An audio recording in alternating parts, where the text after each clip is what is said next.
Hey guys, what's going on? Joe with Lone Wolf Paintball, and today is a part of our classic gear series. I'm going to go over two of my old school shockers.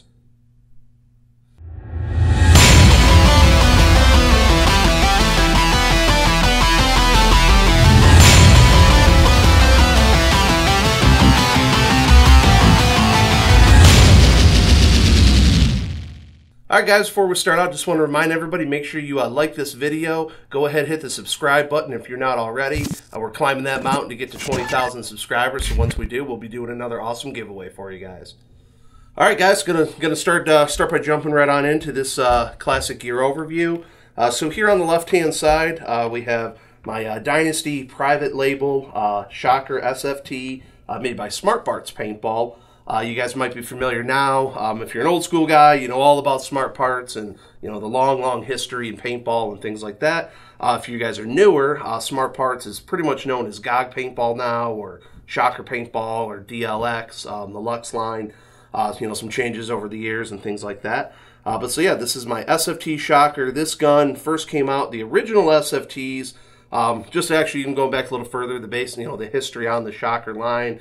If you guys, look up the old school shocker turbos, shocker 4x4s, you'll see them, and the things are like that tall. They look like a giant shoebox. Everybody referred to them as the shoebox shockers.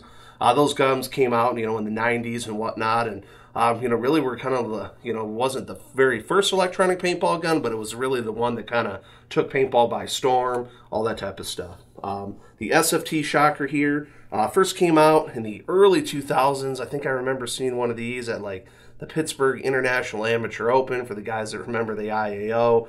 Like I said, it was real early 2000s. Might have been like 2000, 2001. So when the original shocker first came out, it was a huge upgrade from the shoebox. Like I said, it was literally that tall. It had like 2 different solenoids in it. The thing was just massive, bulky. I mean, you could tie it to somebody's ankle and drown them in a lake if you wanted. The dang thing was so big. So when the SFT line came out, it was way smoother, sleeker. Had the electronic eye.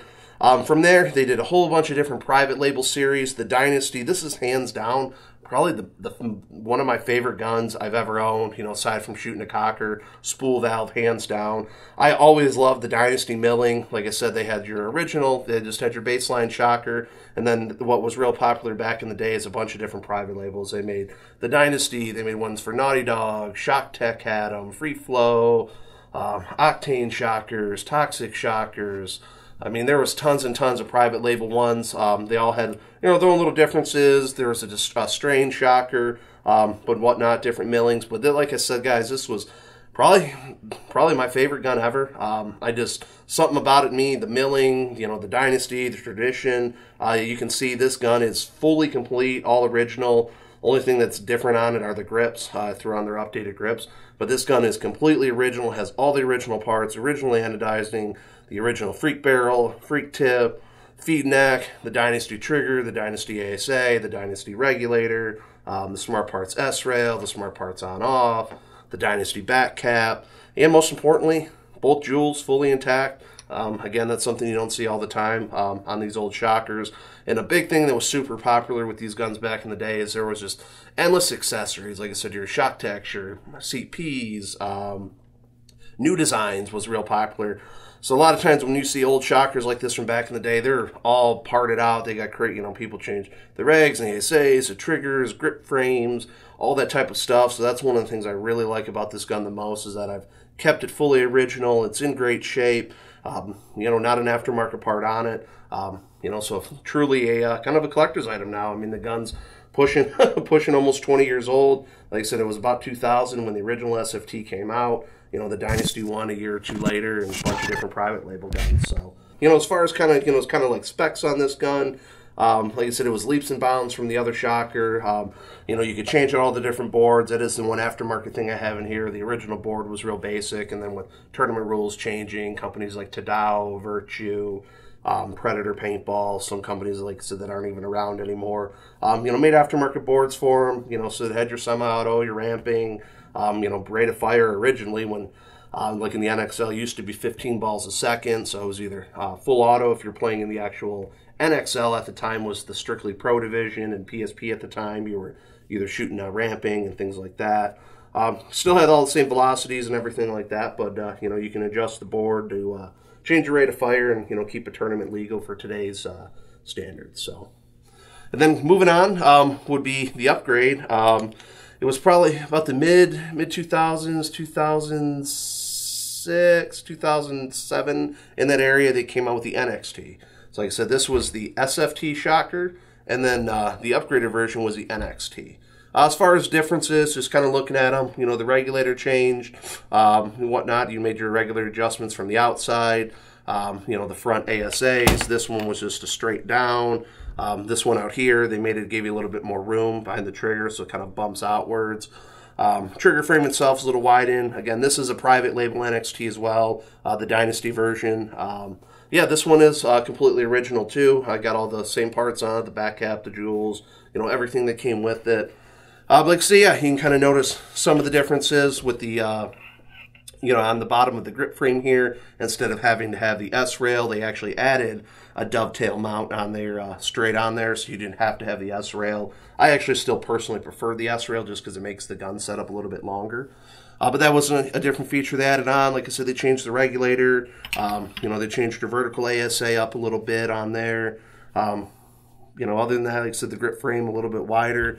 And then the biggest thing that was different about the NXT is your original SFT shocker here only had one single eye. It was the same eye system that was on your old Impulse and things like that. With the NXT, they actually upgraded it to dual brake beam eyes. So you'd have an eye on both sides. You know, like all your guns now are nowadays, they shoot a laser beam across the breech and look back and forth at each other. The original one, like I said, just had the eye on the one side. It was a reflective eye is what that was known as. So, but yeah, like I said, you know, nowadays, obviously you guys are familiar. You know, once the NXT line was the last one that was actually produced by Smart Parts themselves. You know, the Smart Parts logo, the classic famous crosshair. Everybody that knew, you know, Smart Parts, you know, knew that logo for 20 years easily in paintball. So the NXT was the last one, though, that was produced under the Smart Parts name. And then over the years, there was, you know, Smart Parts had went out of business. Some, you know, some of you guys may know the history behind that. That's a whole nother story for a different day. But so yeah, then the DLX started up, and GOG Paintball, and eventually the new Shocker Paintball line that they're calling it. And then they released your new Shockers, your Shocker RSX, and the new Shocker XLR, and things like that. So. But yeah, just kind of wanted to pull out a couple of these beauties. Like I said, this silver one, Dynasty SFT, is, like I said, my favorite gun I probably ever owned. So just want to share these guys, you know, share these with you, show off a little piece of paintball history. If you guys like our classic gear series, make sure you put it in the comments below. As always, if you got any cool gear that you guys want to spotlight, let us know. We'll have you come in one day and we'll shoot a video with you, and you can be featured in an upcoming video. So thanks for watching this video, guys. As always, make sure you're subscribed to the channel, you're giving us a like, you're sharing our videos, and make sure you check out the online store. These beauties aren't available for sale anymore, and it would take a lot of money to pry one of these out of my hands. But we have all the latest product available in our online store with free shipping for all you guys. So head over to lonewolfpaintball.com, check it out. Thanks for watching the video, and have a great day.